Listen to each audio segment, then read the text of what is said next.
Hey guys, coming at you from the car today, April 21st, from the field briefing, or the car. Okay, something I wanted to rant a little bit about today, and that is the prices of property in conjunction with the discussion and complaints about losing land from agriculture to development. You know, it's very hard for young people who are getting into farming to have to pay development prices for farmland. And there needs to be a discussion at some point about charging a fair price for agricultural land when you're selling it to people who want to continue to farm. And this recently came to my mind.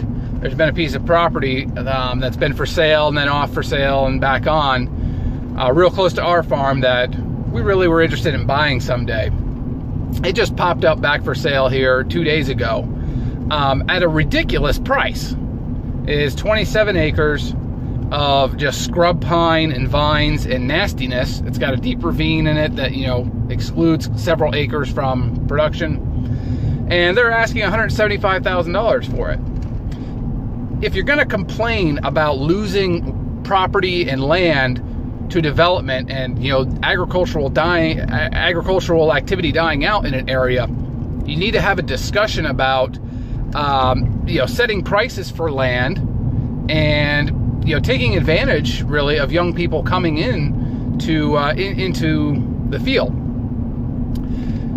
Now, this is a free country, free market. You can ask whatever price you want for a piece of property. That's not what I'm arguing about. But what I'm saying is, if you want to whine and moan about there not being any farms anymore, maybe it's time to take a look in the mirror at the prices being asked for property that has been inherited through the generations to the current owners who are now selling it.